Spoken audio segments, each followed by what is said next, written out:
What up, people? It's Animate here to bring you the review portion for Oreimo, OVAs 1 through 4.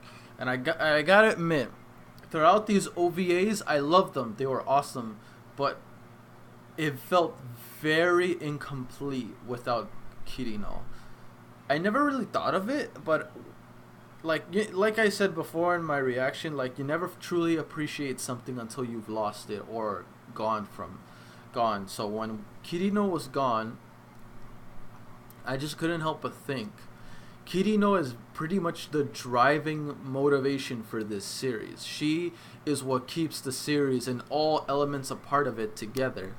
Because you saw when KIRINO was gone, the only person we really ever saw was obviously Kyosuke, because he's the main character. Mostly KIRINO, or it's both of them. And Kuroneko. We got shots of Sayori, but honestly, it was very little. Like, very little. So when we were getting very little of her, it just felt like the group dynamic was slowly falling apart. And the only real interactions we had with our main cast was within the boundaries of the school. That's where majority of the story or the material for the series was taking place.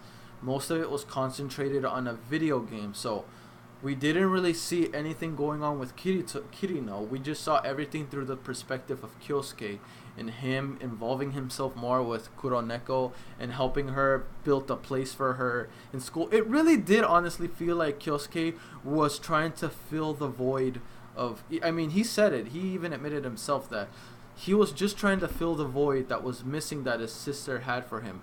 And without her around, it felt like that void was...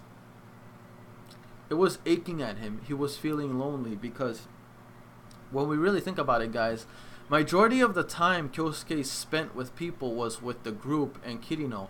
Predominantly KIRINO, his little sister. But when she was gone, it felt like that hold that was keeping the group together was slowly fading. It was almost like there's a body part. KIRINO's the heart, and everyone else is like accessories to the heart, which is of the body. So the moment the heart was gone, slowly but surely the body began to fade, and it began to fail until it was no longer an existing person. That's how I felt like whenever I saw these OVAs. It just felt like the group was falling apart, but Kyosuke was doing everything that he can to keep it together. Predominantly with Kuroneko, because he never really paid attention to her all that much until he needed something to keep his mind away from missing his sister. Because the whole time, you can tell, this guy was being eaten away by his loneliness from not being with his sister. I'm sure at this point, it's kind of confirmed that Kyosuke actually loves his sister, as weird as that sounds. But this episode basically confirmed it for me. I was kind of getting the vibe that he loved her. Like, I thought it was just one-sided at first. Like, I thought it was just KIRINO. Kyosuke is like, he's just trying to be a good brother. But when I saw how Kyosuke broke down, when Kyosuke breaks down, it really hits you in the feels. Like, this man legit missed his sister. He wanted to be near her, and without her in his life, it felt like whatever was keeping him happy just disappeared, just like KIRINO. She disappeared out of nowhere, and that hurt him more than anything else. So the moment she came back, you can tell that light on his face, because Kyosuke, if you pay attention to these OVAs, he didn't feel like his usual self. I mean, he did a lot of the normal things he would do when he was around KIRINO, but once again, I go back to saying it falls back to he's just doing what he normally does, whether it be with KIRINO or with someone else, because he's lonely, he's sad, his sister's not around, he wants to see her, but he can't, so he's trying to do what he can to fill in those gaps, which is what pissed off Kuroneko. I mean, I'm sure Kyosuke is not a complete douchebag. I'm sure he cares about Kuroneko as an individual. Just because he sees her as the rebound girl, I guess you can say, doesn't mean that he doesn't care about Kuroneko. He does. He definitely does. It's just that he doesn't know how to. He's not sure on how he should take it. So he's trying to find ways to keep himself occupied mentally and emotionally. And the moment he saw his sister, he let it all out. He was like, "Come home. Come home. I'm lonely. I need you in my life. Otherwise, I'm not me anymore." It doesn't feel normal. I feel like a drastic change. Like I'm interpreting what Kyosuke would really has on his mind. It's almost like he's going through a change in his life, and he has no choice but to follow it, even though he yearns for the life that he had with his sister. That's what he yearned for, and that's what he wanted back, and he did. He got it back.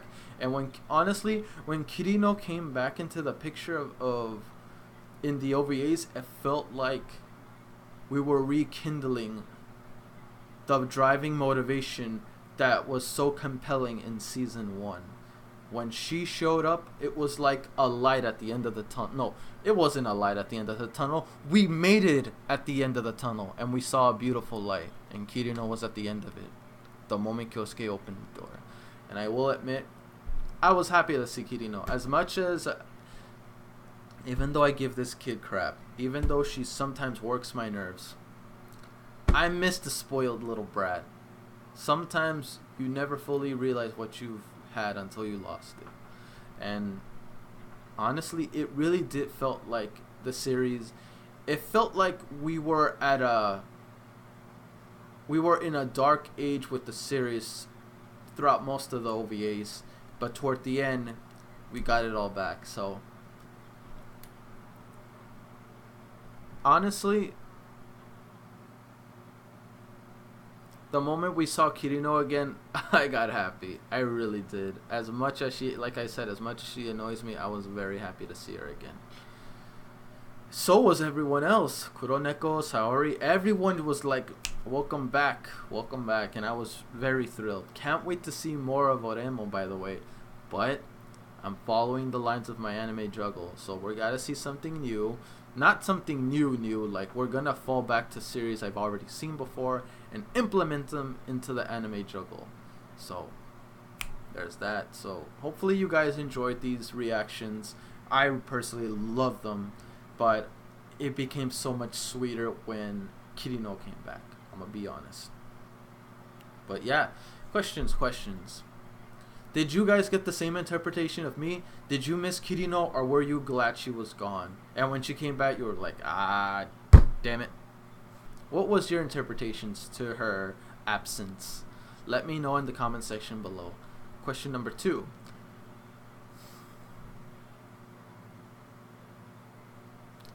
Where would you side with?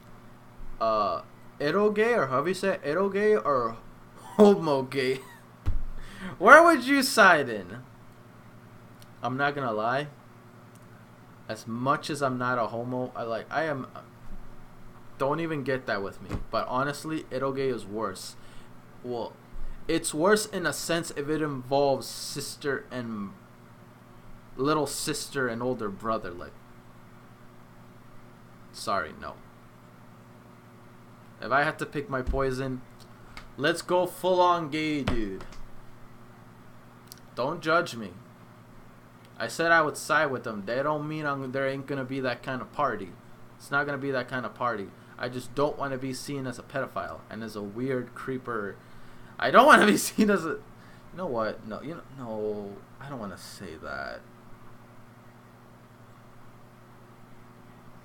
You know what? Fudge it. I'm in the gray area. I can't choose. They're both bad poisons, but I feel like if I don't side with the sister one, it's gonna make me look like I'm heavy against this series, which I'm not. I actually love this series, surprisingly enough. But if I go full on homo, people are gonna have jokes for weeks. And I ain't giving you homo material. I'm just telling you that right now. No. Nope. Effing nope. Nope. Effing nope. But anyway, yeah, that's it for this review, guys. Hopefully you enjoy it. If there's any questions you want to give me, feel free to let me know in the comment section below. You are free to tell me certain things that I missed. I greatly appreciate that. Make sure to like, comment, subbed if you haven't already. Really motivates me to put more content out there for you guys, my guildmates, and I'll see you guys all in future reactions, which should be soon. I'm going to be reacting to Sword Art Online Season 3, Episode 5. Can't wait to see more SAO. So, see you guys there. Peace.